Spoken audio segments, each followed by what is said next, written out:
3 പതിറ്റാണ്ടുകൾക്ക് മുമ്പുള്ള ഒരു കഥയാണ്. ഓസ്ട്രേലിയയും വെസ്റ്റ് ഇൻഡീസും തമ്മിലുള്ള ഒരു ടെസ്റ്റ് പരമ്പര കരീബിയൻ ദ്വീപുകളിൽ വെച്ച് നടത്തപ്പെടുകയായിരുന്നു. 3 മത്സരങ്ങൾ കഴിഞ്ഞപ്പോൾ ഇരു ടീമുകളും ഓരോ ടെസ്റ്റ് വീതം ജയിച്ചു നിൽക്കുന്നു. അങ്ങനെ ജമൈക്കയിൽ നടന്ന അവസാന ടെസ്റ്റ് അതീവ നിർണായകമായി മാറി. ജമൈക്ക ടെസ്റ്റ് സ്റ്റീവ് വോയും കാട്ട്ലി ആംബ്രോസും തമ്മിലുള്ള പോരാട്ടമായിരുന്നു. ഷോർട്ട് പിച്ച് ബോളിങ്ങിനെതിരെയുള്ള സ്റ്റീവ് വോയുടെ ദൗർബല്യങ്ങൾ വിശ്വപ്രസിദ്ധമായിരുന്നു. 6 അടിയിലേറെ ഉയരമുണ്ടായിരുന്ന ആംബ്രോസ് എന്ന ഇതിഹാസ തുല്യനായ ബോളർക്ക് മുമ്പിൽ സ്റ്റീവ് തലകുനിക്കുമെന്ന് ക്രിക്കറ്റ് ലോകം വിചാരിച്ചു. മത്സരം ആരംഭിച്ചപ്പോൾ ആംബ്രോസും കോട്ട്നി വാർഷും ചേർന്ന് സ്റ്റീവിനെതിരെ ബൗൺസറുകൾ വർഷിച്ചു. അയാളുടെ കയ്യിലും നെഞ്ചിലും വയറിലും ഏറുകൊണ്ടു. ആ ശരീരത്തിൽ ചതവുകൾ രൂപപ്പെട്ടു. പക്ഷേ ഉറച്ചുനിന്ന് പൊരുതിയ സ്റ്റീവ് ഡബിൾ സെഞ്ചുറി നേടി. അങ്ങനെ ആ ടെസ്റ്റ് സീരീസിൽ കങ്കാരുപ്പട വിജയം കരസ്ഥമാക്കി. സ്റ്റീവ് കളിച്ച ഇന്നിങ്സ് ഒരു മഹാത്ഭുതം തന്നെയായിരുന്നു. തൻ്റെ സാങ്കേതികമായ പരിമിതികളെ ഇച്ഛാശക്തി കൊണ്ടും പോരാട്ടവീര്യം കൊണ്ടും സ്റ്റീവ് മറികടക്കുകയായിരുന്നു. 2026 T20 ലോകകപ്പിലെ India West Indies quarter final കണ്ടുകൊണ്ടിരിക്കുമ്പോൾ ഞാൻ സ്റ്റീവ് വോയുടെ ആ പഴയ ഇന്നിങ്സിനെ കുറിച്ച് ഓർത്തുപോയി. പണ്ട് സ്റ്റീവിൽ കണ്ട അതേ മനോബലവും പോരാട്ടവീര്യവും ഒരു മലയാളിയിൽ നാം ദർശിച്ചു. അയാളുടെ പേര് സഞ്ജു വിശ്വനാഥ് സാംസൺ എന്നാണ്.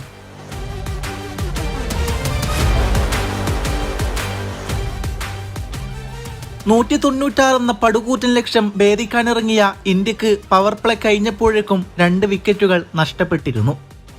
ടെലിവിഷൻ സ്ക്രീനിൽ വിൻ പ്രെഡിക്റ്റർ ദൃശ്യമായി. ആ സമയത്ത് വെസ്റ്റ് ഇൻഡീസിന് 72% വിജയസാധ്യതയുണ്ടായിരുന്നു. അപ്പോഴാണ് ജെയ്സൺ ഹോൾഡർ പന്ത് കയ്യിലെടുക്കുന്നത്. 4 തവണ സഞ്ജുവിനെ പുറത്താക്കിയ ചരിത്രമുള്ള ഹോൾഡർ ആദ്യമായി ഒരു ഷോർട്ട് ബൗളാണ് സഞ്ജുവിനെതിരെ തൊടുത്തുവിടുന്നത്. സഞ്ജു ബാക്ക് ഫൂട്ടിൽ പഞ്ച് ചെയ്ത് ബൗണ്ടറി അടിക്കുന്നു. ആ ഓവറിൽ അവസാന പന്തിൽ ഹോൾഡർ വീണ്ടും ഷോർട്ട് ബോൾ എറിഞ്ഞു.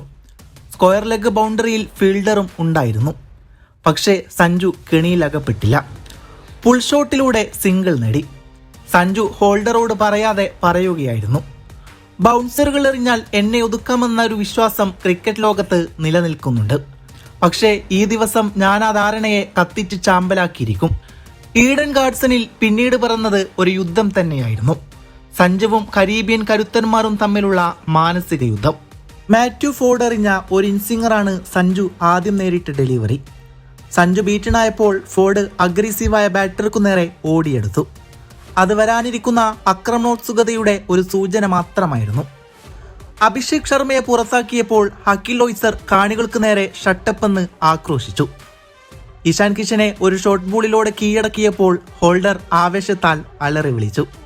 സൂര്യയുടെ ക്യാച്ചെടുത്തതിനു ശേഷം റദർഫോർഡ് ദേഷ്യത്തോടെ പന്ത് ഗ്രൗണ്ടിലേക്ക് വലിച്ചെറിഞ്ഞു. എതിരാളികളുടെ ചോര വീത്തുന്ന പഴയ കാല പാരമ്പര്യം വിൻഡീസ് ഏദൻ തോട്ടത്തിൽ തിരിച്ചു പിടിക്കുകയായിരുന്നു. ഹെറ്റ്മെയർ എന്ന ഫീൽഡർ ഗ്രൗണ്ടിൽ എല്ലായിടത്തും നിറഞ്ഞു നിൽക്കുകയായിരുന്നു. തിലക് വർമ്മയുടെ ക്യാച്ച് കേവലം 1.6 സെക്കൻഡ് സമയം കൊണ്ടാണ് ഹെറ്റ്മെയർ ചാടുയർന്ന് കൈപ്പിടിയിൽ ഒതുക്കിയത്. പക്ഷേ ഒരു കൊടുങ്കാറ്റിലും മുലയാതെ നിന്ന സഞ്ജുവിന് മുമ്പിൽ എതിരാളികളുടെ എല്ലാ പദ്ധതികളും ചീട്ടുകൊട്ടാരം പോലെ തകർന്നു വീണു.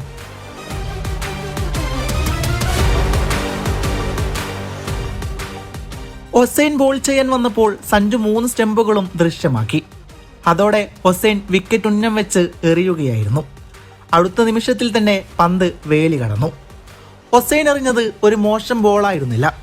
ബോളർ മനസ്സിൽ കണ്ടത് സഞ്ജു മാനത്ത് കണ്ടു എന്ന് മാത്രം. ഗുദകേഷ് മോത്തി, റൊമാരിയോ ഷേപ്പേർഡ് എന്നിവർക്കുമേൽ സഞ്ജു ആധിപത്യം സ്ഥാപിച്ച രീതി നിങ്ങൾ ശ്രദ്ധിക്കുക. ബൗണ്ടറി അടിച്ചുകൊണ്ടാണ് സഞ്ജു മോത്തിയെ സ്വീകരിച്ചത്. ഷെപ്പേർഡ് പ്രയോഗിച്ച സ്ലോ ബോൾ നിലം തൊടാതെ ഗാലറിയിൽ പതിക്കുകയും ചെയ്തു. ഷമാർ ജോസഫുമായിട്ടുള്ള സഞ്ജുവിന്റെ അംഗം തീപാറുന്നതായിരുന്നു. റണ്ണപ്പ് തുടങ്ങിയതിനു ശേഷം പന്തെറിയാതെ പിൻവാങ്ങുന്ന ജോസഫിനെ നാം പലതവണ കണ്ടു. സഞ്ജുവിന്റെ ഫോക്കസ് നഷ്ടപ്പെടുത്തുക എന്നതായിരുന്നു ജോസഫ് ലക്ഷ്യമിട്ടത്. അതിനു പിന്നാലെ 141 കിലോമീറ്റർ വേഗതയുള്ള പന്ത് സഞ്ജുവിന് നേരെ പാഞ്ഞെത്തി. അതിന്റെ ഇരട്ടി സ്പീഡിൽ പന്ത് അപ്രത്യക്ഷമായി. അതും ബോളറുടെ തൊട്ടരികിലൂടെ. കളി എന്നോട് വേണ്ടയെന്ന സഞ്ജുവിന്റെ പ്രസ്താവനയായിരുന്നു ആ ഹിറ്റ്. ജോസഫ് നിഷ്പ്രഭമായി. അവസാന ഓവറിൽ 7 റൺസ് വേണമെന്ന നിലയിലേക്ക് കാര്യങ്ങളെത്തിയപ്പോൾ വിൻഡീസുകാരനായ സാമുവൽ ബാദ്രി കമന്റ് ബോക്സിൽ ഇരുന്ന് ചോദിക്കുന്നത് കേട്ടു, ഇനി ഈ കളിയിൽ എന്തെങ്കിലും ടെസ്റ്റുകൾ അവശേഷിക്കുന്നുണ്ടോ? ബാദ്രി ഇന്ത്യയുടെ പരാജയം ആഗ്രഹിച്ചു എന്നത് വ്യക്തമാണ്. തൊട്ടടുത്ത നിമിഷത്തിൽ തന്നെ ബാദ്രിയുടെ പ്രതീക്ഷകളെ സഞ്ജു ചവിട്ടിമെതിച്ചുകൊണ്ട് പൊട്ടക്കിണറ്റിൽ തള്ളി. ഷെപ്പേർഡിനെതിരെ 6ഉം 4ഉം പിറന്നു. അതോടെ ഇന്ത്യൻ ഡ്രസ്സിംഗ് റൂം ആവേശത്താൽ പൊട്ടിത്തെറിച്ചു. എല്ലാ കാണികളും എഴുന്നേറ്റ് നിന്ന് കൈയടിച്ചു. 2014 T20 ലോകകപ്പിലെ സെമി ഫൈനലിൽ ദക്ഷിണാഫ്രിക്ക വെച്ചു നീട്ടിയ 173 റണ്ണുകളുടെ വിജയലക്ഷ്യം ഇന്ത്യ വിരാട് കോഹ്ലിയുടെ ബലത്തിൽ മറികടന്നിരുന്നു. ആ റൺ ചേസ് റെക്കോർഡും സഞ്ജുവിന്റെ തേരോട്ടത്തിൽ തകരുകയാണ്. സാക്ഷാൽ വിരാടിന് പോലും അഭിമാനിക്കാവുന്ന സഞ്ജു ഷോ.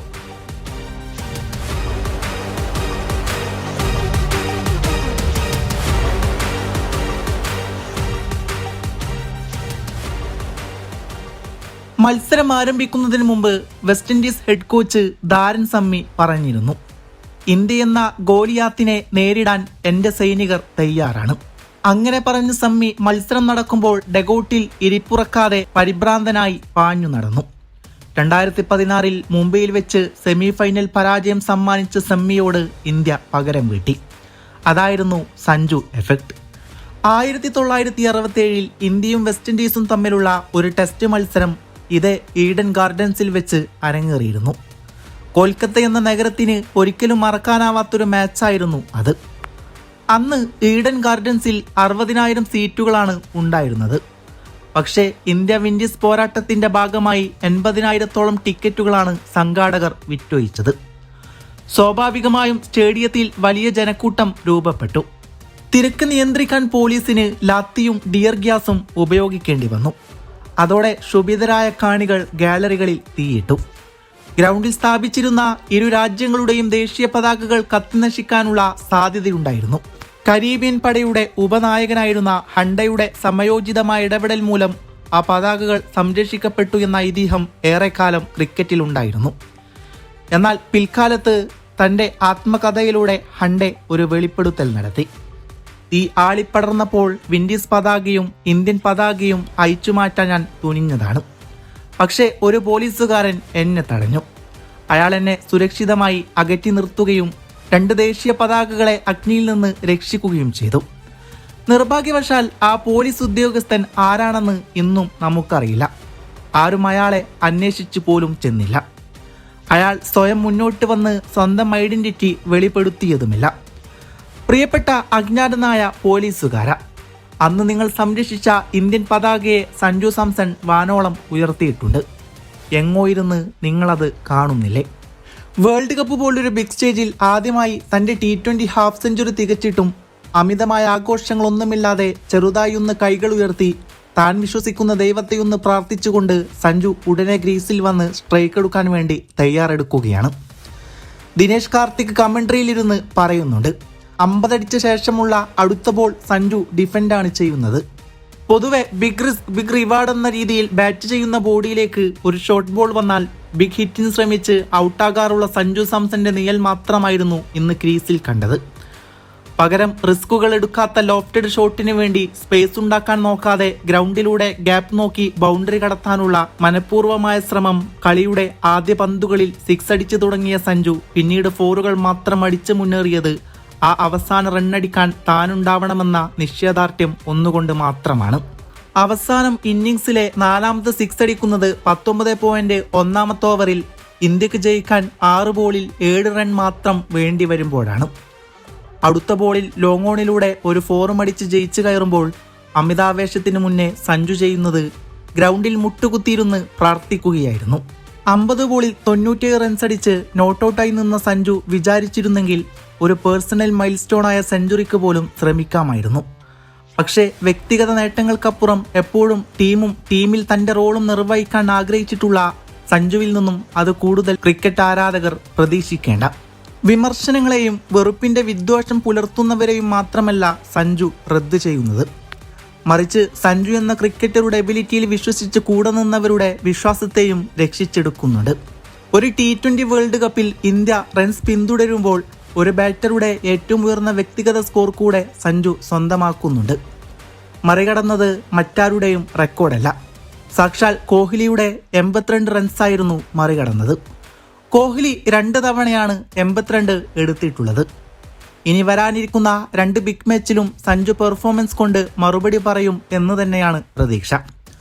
3 സെഞ്ചുറി അടിച്ചൊരു ബാറ്റർ ഇന്ത്യക്ക് വേണ്ടി ഇതുവരെ നല്ലൊരു ഇന്നിംഗ്സ് കളിച്ചിട്ടില്ല എന്ന് സ്വകാര്യപൂർവ്വം മറന്ന് വിമർശിക്കുന്ന ചിലരുടെ കണക്ക് പുസ്തകത്തിൽ ഇനിയെങ്കിലും സഞ്ജുവിൻ്റെ ഒരു ഇന്നിംഗ്സ് എങ്കിലും വില കൽപ്പിക്കപ്പെടുമെങ്കിൽ അതിൽ ഈ ഇന്നിംഗ്സ് തീർച്ചയായും ഉണ്ടാകും.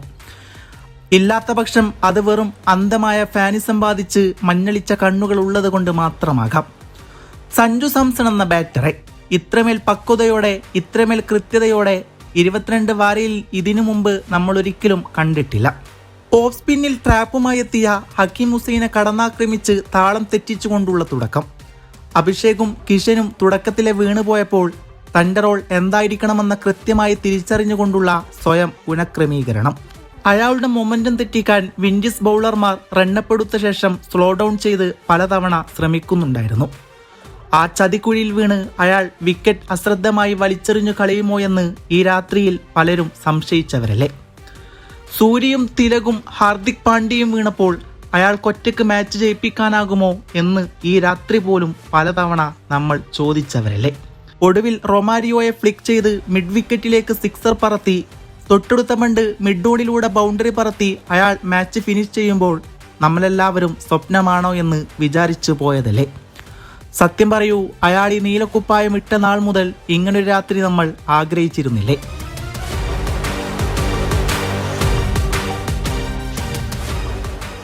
കൂരിരുട്ടിലും അയാൾക്ക് വഴി തെറ്റിയില്ല.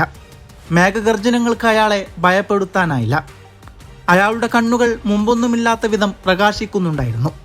ഒടുവിൽ അയാൾ ഒറ്റക്ക മല കീഴടക്കുമ്പോൾ 140 കോടി മനുഷ്യരുടെ ഹൃദയമിടിപ്പുകൾ അയാൾ കേൾക്കുന്നുണ്ടായിരുന്നു.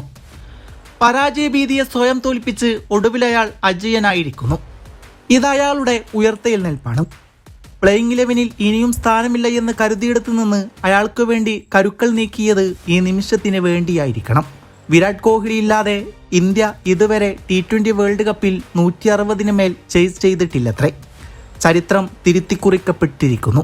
ആ ചരിത്രം കുറിക്കപ്പെട്ടത് അയാൾ തന്നെയാണ്, ഒരു മലയാളി മനുഷ്യൻ. അതെ, സഞ്ജു സാംസൺ.